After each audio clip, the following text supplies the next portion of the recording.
Clothes are an easy way to kind of introduce yourself to the world when you've just arrived. That language to me was what I've always been about, the power of identity and how clothes are an extension of the self, your best self that you want to put to the world.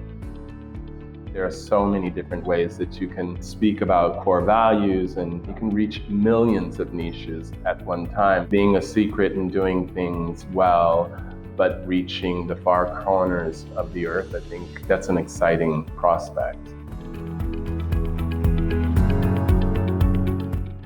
Hi, this is Imran Ahmed, founder and CEO of the Business of Fashion. Welcome to the BoF Podcast. It's Friday, June 18th. This week, Lawrence Steele made his debut and his return to Aspesi, the Italian brand where he first started his career after arriving in Milan in the mid-1980s. He talks to Tim Blanks about his journey from rising star to closing down his business, to working behind the scenes with Mrs. Prada and alongside his partner Francesco Riso at Marni, and what it's like to be back at Aspesi, where his journey first began. Here's Lawrence Steele, Inside Fashion. Congratulations, Lawrence, on your new gig with Aspesi. Thank you very much. I'm very happy. Doesn't this kind of bring a full circle, create a full circle? Didn't you? Yes. Yeah, I worked there when I was doing my own collection. Mr. Aspesi was helping me finance my own business. So it's a bit of a return. Yes, it's like a kind of going back to my past and having the opportunity to correct my sense. Now, what coming back, well, I should say moving forward. I shouldn't say back, because this is something I feel is particularly noxious about this moment, that there seems to be such a willingness on so many people's part to go back to the way things were, when really I think that, as you were saying, this is an opportunity to approach things in a very different way. How do you see Aspesi now? How different is your vision of it now? Well, when I fell in love with Aspesi, which was quite a long time ago, because I met Mr. Aspesi in the mid-'80s. Moschino was designing the collection for him, and I was working for Moschino on the Moschino collection. I fell in love with the brand because it was a very small, you had to be in the know to know about Aspesi. It sold in Italy to a very interesting class of people. And if you didn't know about it, it was something that was like a secret, and in that sense, to me, it was really special. But it was very Italian, and I was new to Italy. So it was great because of that. I think today, with the world, how it's opened up so vastly, there's something quaint about it being a small brand, but there's something very exciting about taking the values of the brand out into the world. And I think today that's very easy to do. I think it was harder to do years ago, because it meant spending a lot of money in communications, and there was a kind of set way about expanding a business. I think today there are so many different ways that you can speak about core values and reach niches. You can reach millions of niches at one time, so you can stay niche but also kind of grow exponentially today. And that to me is very different. The potential is very different. Being a secret and doing things well, but reaching the far corners of the earth, I think that's an exciting prospect. Well, when you put it like that, Yeah. Do you think of it as a cult? I think that it is a brand that's very unique in the sense that it's built around the idea of mono product. And it's also very well made and special. There's something very sophisticated about it. I think people today are waking up to the idea of making products that are conscientious and that are the same and that you can go back to. But fashion has always been about grand gestures and quick changing. And I think that the values that have always been in the DNA of Aspesi have been about slow change or no change. It's an Italian brand that is based on an Italian aesthetic, which I like to always make this comparison to eating food, Italian food as opposed to other foods. There's this thing about eating spaghetti in this country where if you're cooking it for friends and you've overcooked it by 30 seconds or undercooked it by 30 seconds, you have been exposed. That is definitely something that someone notices. If you get it just right, al dente, it tells everyone something about you. And it's an unspoken thing that exists in the idea of quality. And to me, it's the thing that I appreciate about this brand. It's been focused on that kind of thing as opposed to grand gestures and big changes or speaking loudly. It's a quiet thing that when you put it on, it connects to people who get it. I would love to know what the equivalent of al dente in fashion is, where it's just 30 seconds on the right side or on the wrong side of, It's all those pieces, all those objects that we desire, that we can afford or not afford, that exist in the world. I mean, to me, al dente is definitely the Cali Bag. You know what I mean? It's something that is like just so perfect. You can't actually perfect it. You can copy it. It remains, like a beautiful spaghetti al pomodoro. You know what I mean? It's that thing. It's so essential. You can't make it any better or worse. But that's obviously something that's been, everybody knows the Cali Bag. But I think that when you put on a comfortable pair of shoes, you know what I mean? It's also the same thing. You slip into something and it doesn't hurt your feet. You can walk in it. You don't get, sores on your feet. There's a subtle thing of quality that today isn't necessarily at the center of everyone's attention. I think with communications, image has overridden mestiere. How do you say that in English? The knowledge of making clothes, you know what I mean? When you put something on, I think about Japanese fashion, casual fashion. When you put it on, there's a quality, there's this thing, wabi-sabi, which is worn just right. And it's, again, that degree of al dente, which it has a quality that feels like it's always been, not necessarily new, not necessarily something old, but something that fits you and becomes part of you, or an object, a vase that you can't tell what age it is. To me, those things, wabi-sabi is something very close to al dente, and it has to do with culture, consumer or the connoisseur, the person who's looking for that kind of thing. When I say reaching niches all over the world in every corner, it means reaching the kind of person that values that over the wow factor or the news. I think it's an exciting time because you can speak subtly through the means that there are today and through the possibility of reaching people, which before it was a secret and now it can be a secret among the millions. Exactly. Now, it's interesting you say this, because when you had your own label in the, how long did you have your label for? 10 years exactly, from 94 to 2004. And very famously, you were profiled in the New Yorker.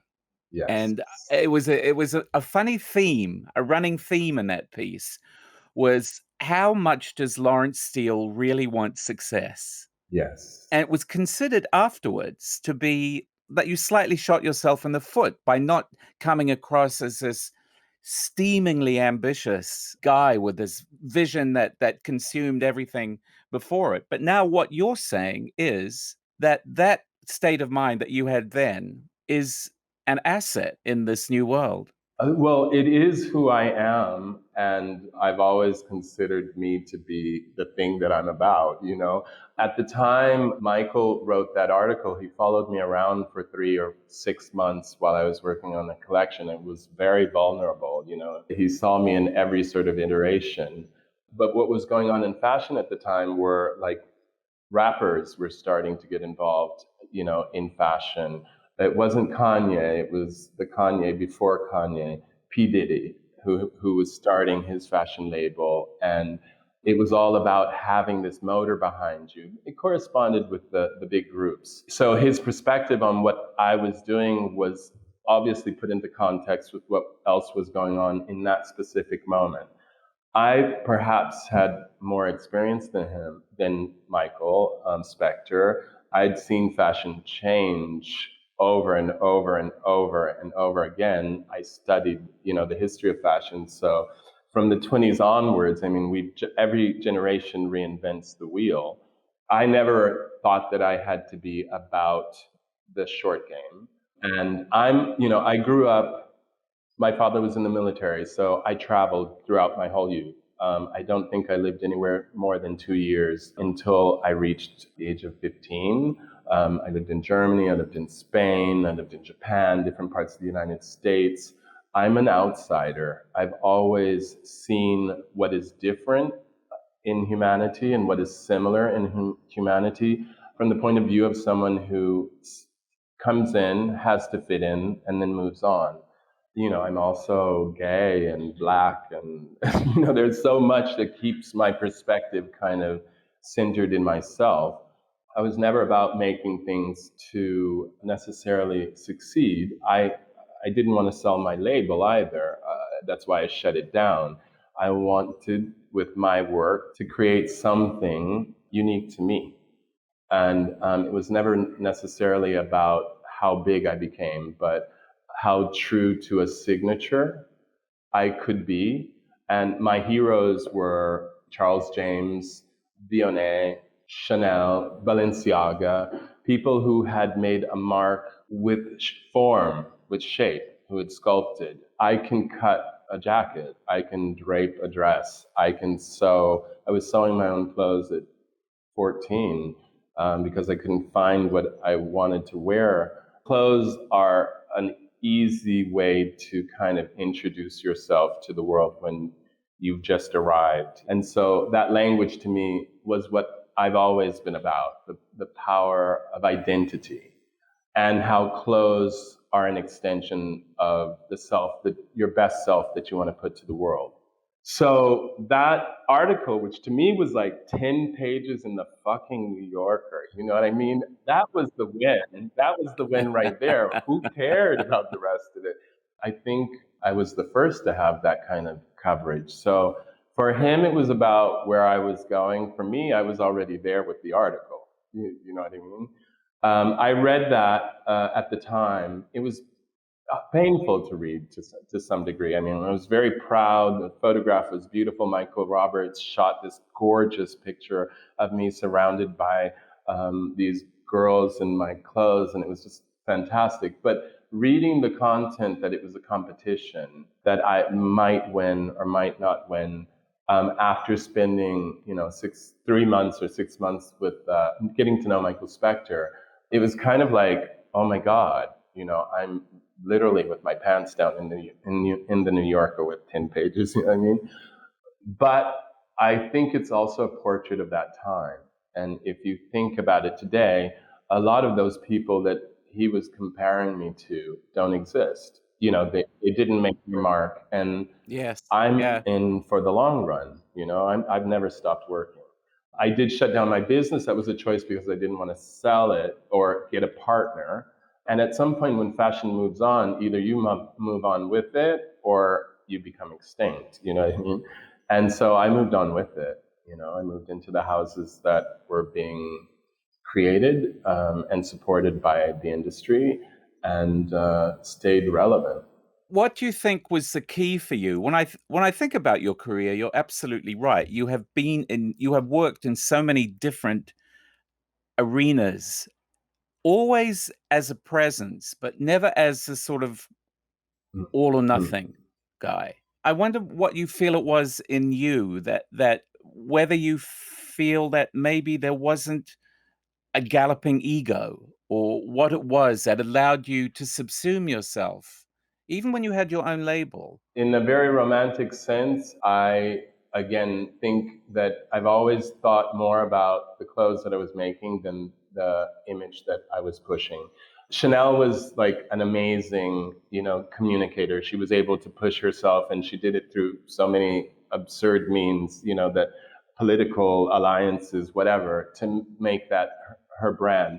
But I more align myself with the kind of work that Balenciaga and Vionnet were doing, which was about sculpting clothing. Of course, I don't think those kinds of clothes matter today. Life is moved on. We're faster, busier, and we need function as opposed to different functions from our clothing. It's more about leaving a legacy than it is about being on the front page to me. I don't know. I suppose that I'm very conscientious of how my identity, how my own person remains in as a legacy.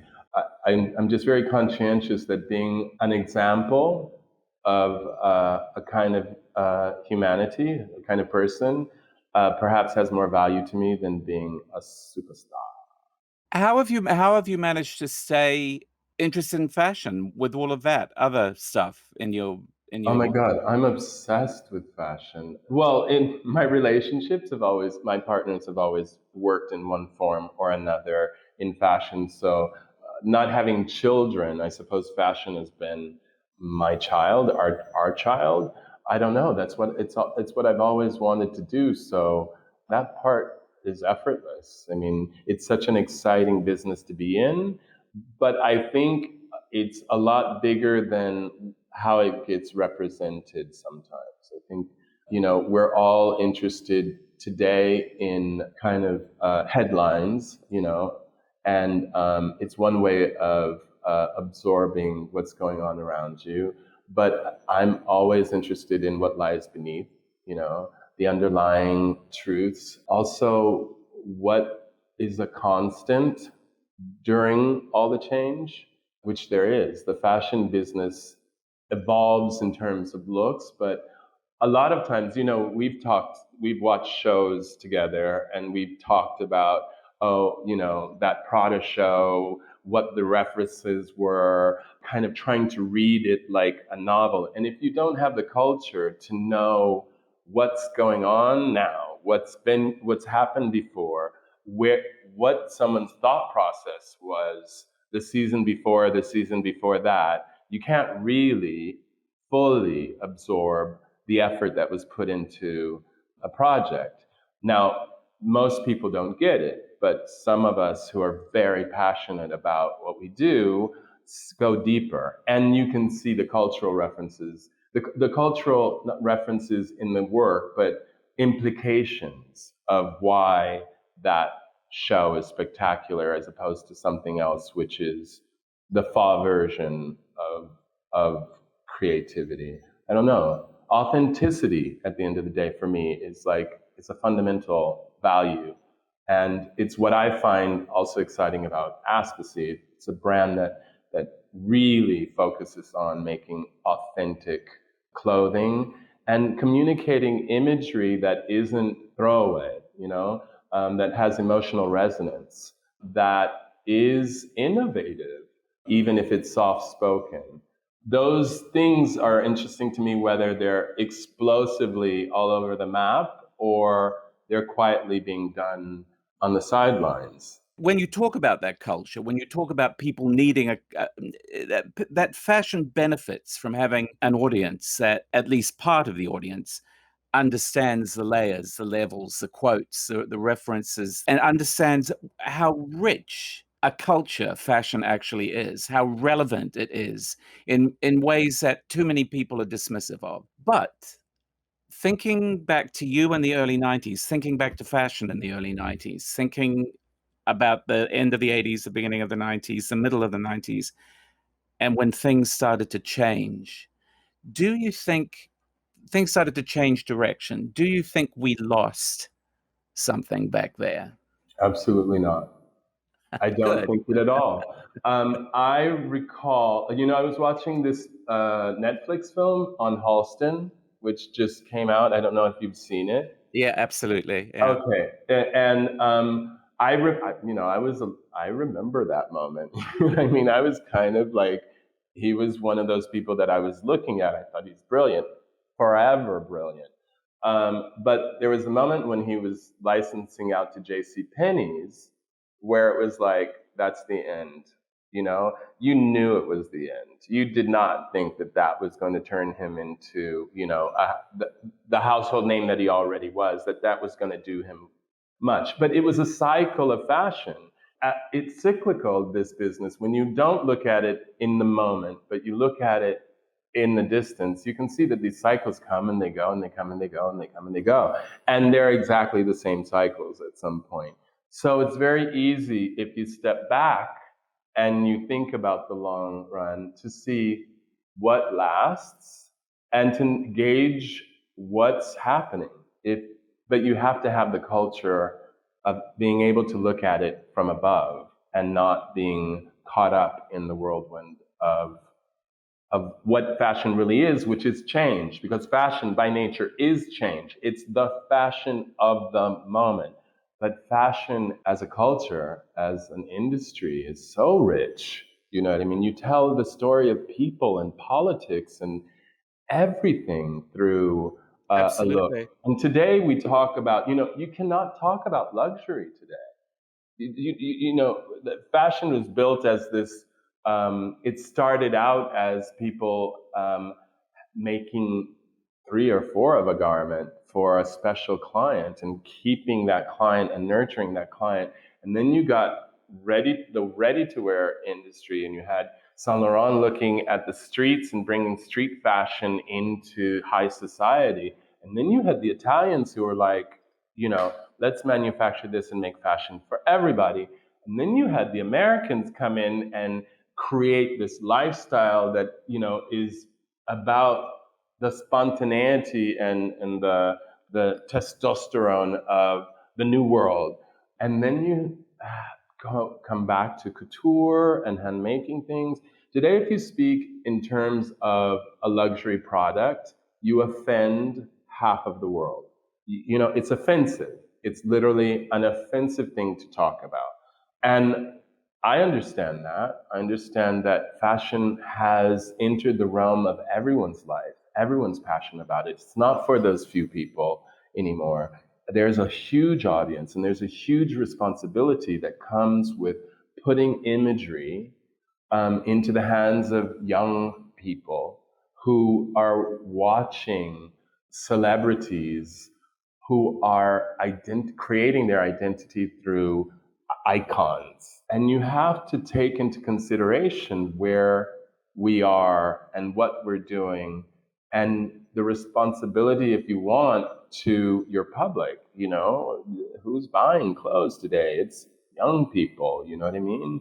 Sure, some of us old fogies, we want to look young, so we're buying clothes too, but it's driven today, our industry, by youth, by young nations or old nations who are having a new opportunity, And if we're aware of what it is that we're doing, if we're conscientious in our actions, if we're not caught up in the moment, but seeing the bigger picture, there's a lot more work that we can do. We're creatives, we're artists at the end of the day. And I think creativity is godlike, and, it comes with responsibility. But, leading up to the pandemic, there was a real growing voice in the fashion industry that there were things that were wrong. Yes. And things that needed to be fixed. Things were so codified. And what the problem, what I'm seeing now is that the codes are so strong that they almost resist that tsunami of COVID. The codes are so ingrained. But I go beyond that too. This notion that independent designers and independent and the people who sell independent designers, I guess independent retailers, we're reminded that they're the kind of backbone of creativity. That they're the backbone of the fashion industry's creativity. And when I look at, say, Francesco and you at Marni, I see how much of what you do seems to be shaped as a reaction to everything else that is going on. That there's a sort of anarchic, almost like an anarchic rejection of what has been. And that was before the pandemic. And during the pandemic, it became even more acute. Mm-hmm. So in a funny way, there's this sort of dialectic, I guess, what Marx would recognize, the sort of thesis and then the antithesis. The thesis is whatever fashion was when it was becoming whatever it was before the pandemic, that we all had problems with it. The lack of sustainability, the lack of diversity, all of that stuff. Then there's the antithesis, which is people like Francesco, and there's a lot of other wonderful designers now who give us cause for, and stylists who give us cause for optimism. And then you get the synthesis. And the ideal would be that coming out of this situation that we've been in for the last year, the synthesis brings it all together and creates a new beast. Right. I think it's a seven-headed beast that we're talking about anyways. So you don't necessarily, I never think, I think that realities exist in parallel. And before the pandemic, we were asking questions. We were questioning, it's a long time that I can remember journalists kind of always flying between one country and another and very tired trying to keep up with with the pace of the shows. And that was, people were talking about that in the 2000s, it's really rough. But it didn't become a conscientious problem of wastefulness until other things manifested in our society and we became aware of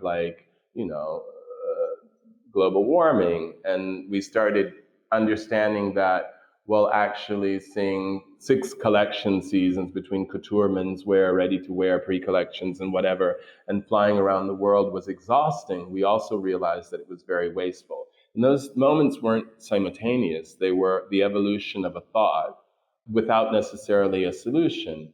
What I think the pandemic brought on was the necessity of an immediate solution to a problem that couldn't wait any further. What are we going to do tomorrow and keep our businesses open and alive and continue to be able to pay our employees and continue forward? Because we have no idea, we didn't remember that this kind of thing could happen. And so how can we creatively resolve this? And you had creatives coming up with ideas. That became essential at that moment. If there hadn't been a moment that said, oh, stop, we may have taken another 5 years to get at this point. My hope is that what we draw from this is that we found other creative ways of communicating, of reaching each other, of creating through the technology that was around us all along, that up until that moment we were just using to click our phones and make ourselves more popular. We actually realized that we were interconnected through this and that we could actually work and reach each other even though we were stuck in our homes. It was a necessity. I would like to think that the fact that shows were cut back to one show a season, men and women showing together, will continue because it is more thoughtful. It's actually interesting. The youngest generation doesn't think of the sexes, menswear, women's wear, in the same way of the generation before it. So there's a new potential also in the kind of clothing that we design that isn't necessarily stagnated in an old concept of gender. There are all these doors that have opened up which allow people to step through and make from these, opportunities the new fashion. There are people coming into the business that think about the business differently. And as fashion is cyclical, I think that we're in front of a series of opportunities that it's going to be exciting to see how they play out. But the potential that is there is incredible and could answer so many of those questions or be solutions to so many of those problems that we were seeing before the pandemic, but didn't have time to think about. I think the one thing we did get with the pandemic is time to think. Would you like what you do now to be sort of instructive then? That with all the experience that you've had and all the facets of the industry that you've been able to explore, do you think you're in a position to actually set a good example?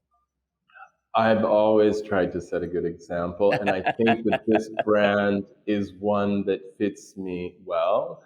I know it, and its values are very close to my values. I think it speaks of a slower kind of fashion. The idea of slow fashion, which is it's quite a strong thread. It's quite a strong it's quite a strong idealistic thread that is emerging, I Hmm. think. But there is also this notion of, I think, a potentially very important one, which is a reconceptualization of the idea of value, and what actually constitutes value. What is precious? What does that? All these things need to be rejigged, I think. So I think, especially in fashion, people need to understand why something costs this and a $1 bikini costs that. You know, that when people go, "Oh, that's expensive," if you understand why, and you can appreciate the value of something, then you get that whole idea of slow fashion, of things that, like the woman coming up to you and saying still wears your dress, what, 30 how many years later? That would be, after everything we've been through for the past 20 years or so, a new consciousness, I think. I think it's something very interesting to talk about. I think that it's opening up Pandora's box to some degree, because there are many reasons why something is expensive. Mass fashion that's produced on a boat by underpaid workers in mass volume, avoiding taxes and stuff like that, is one reason why clothes don't cost much. But also organizations that communicate on mass scales and spend lots in advertising are also reasons why clothing costs much. Sometimes it's not necessarily about the quality that's inherent in the piece that you're buying. And what we're talking about isn't very new. I mean, there are brands like Levi's that have made the same pants for 100 years, that are still relevant, and they are based in a function that allows for a machinery, an industrial machine that can make things in a certain kind of way. We have now Nike and all these sport brands who have moved into the fashion territory, being endorsed by incredible personalities that have found machines to substitute hand labor, and their shoes come out like off of knit machines like socks and become these very expensive status items. But you also have companies like Hermes who hand make their objects and they become family heirlooms, and they really have a qualitative value that is worthy of the price point. I have a wallet that Margiela designed when he was working for Margiela. I have 3 of them because I bought 3 at the time because I didn't want to lose it. But I mean, I still have it. How long ago was that? That was forever. So it's also it takes the responsibility also of the consumer to inform themselves. The articles need to be there. The information needs to be there. But as I said, when fashion started out, it was for a select number of people who hired a designer to dress them in their life. Today, there's a big machine that is very complex and complicated, where there are all sorts of values that are hard to put on a scale and actually measure up.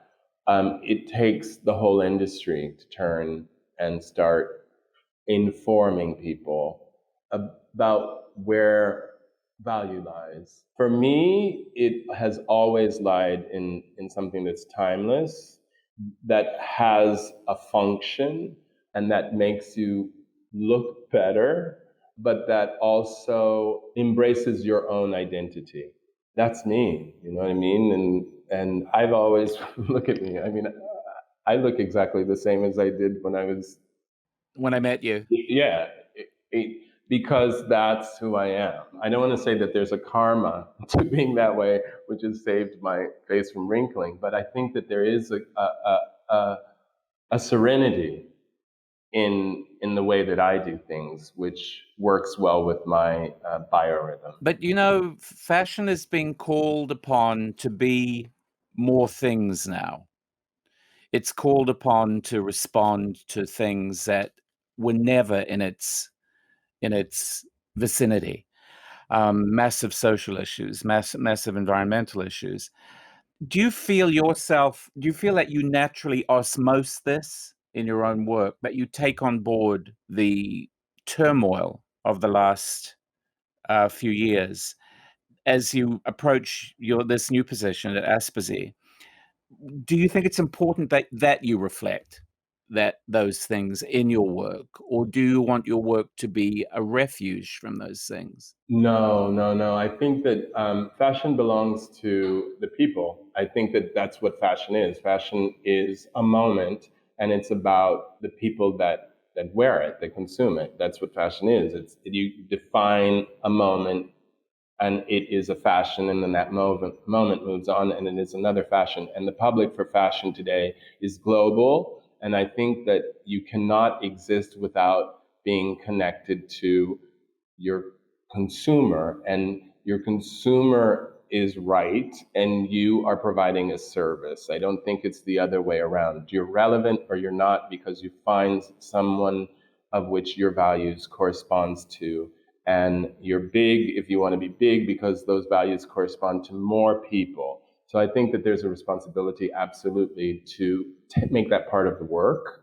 I think that we don't just make clothes, we make images. And I think there was a moment in which we were making images on a very narrow gamut of identities. And I think we were doing a disservice to the people that we weren't addressing, who were passionate about what we were doing, but not finding themselves there. I live that on a daily basis. I mean, I have to be honest with you. There were moments when I would turn on Netflix and I would say, you know what, I don't want to watch a film where there's not somebody who looks like me in it. Just because I'm very aware, I am aware of what I'm consuming, and that has nothing to do with fashion.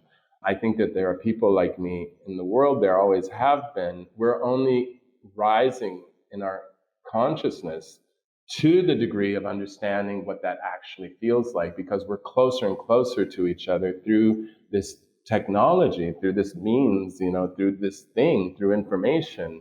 And we cannot ignore the person standing next to us anymore, you know what I mean? Or the things that are important for those people. We can go off and live on an island, we can do our vacations at Six Senses and be massaged and not see anybody because the bungalows are hidden in the trees. But when you come back home, unless you're isolated, you have to recognize everyone who's around you. You're on the same ship, and that ship is, it's either navigating in the right direction or it's sinking. People are showing up on the doorsteps because they don't have the things that they need, and we have to address that too. And how we have, of course, I think we have to all address that. And I think those who don't will be making a grave mistake. I have one last question for you, and that is, for people who know Aspesi, how will it look? Well, maybe not how will it look different with you captaining the ship? Well, I'm running the ship, so it's going to look a lot like me in one way or another. The codes of the brand, the DNA of the brand, to me, are something that I respect immensely. So some things will change and some things will stay the same. Like many brands, the founders founded these companies when they were young people, and the brands age with the people, who founded them. I see as my role is to open up the codes to a new public that's waiting for them. The brand is moving beyond Italy into the world, and I have lived everywhere in the world, and my mind is open to all those kinds of things. I have a particular intuition towards what makes us different and what makes us the same. And so the collection will both have firm ground in its roots and be looking very strongly towards the present and the future. So I think who loves Aspesi will find what they love in Aspesi. Fabrics have always been at the center of our product, a kind of research of fabrics from all over the world. I'll continue to do that kind of research. But I'm interested in reaching a younger public. And so I'll open up are in my research in fabric towards the taste of and the needs of younger people. The collection that I've done today, I've designed a trench that is sex, doesn't have a sex. The guy can wear it, a girl can wear it, as young people do. I photographed the collection that is about to go on sale on I chose a group of friends to work with, and then photographed the clothes on their kids, right? So it was kind of a family of people that I feel really comfortable with, but a generation that was born out of that family of friends who was new to the brand. The whole idea of letting them wear clothes that they felt comfortable in was a learning experience for me. It was involving them in my creative process, spending time together. But I was, of course, coming from a place that was, this is how I see things. So for me, it's a work in progress, and it will slowly evolve. Thank you, Lawrence. Thank you, Tim. It's lovely to see you. It's wonderful to talk to you. If you enjoyed this episode, don't forget to subscribe to the BoF Podcast for our look inside fashion and how it connects to currents in the wider world. If you're not yet a BoF professional member, join today with our 30-day risk-free trial and benefit from exclusive access to agenda-setting analysis you won't find anywhere else. The BoF Podcast is edited and produced by Emma Clark, Kate Vartan, and Kevin Bobby Blanco in the BoF studio team.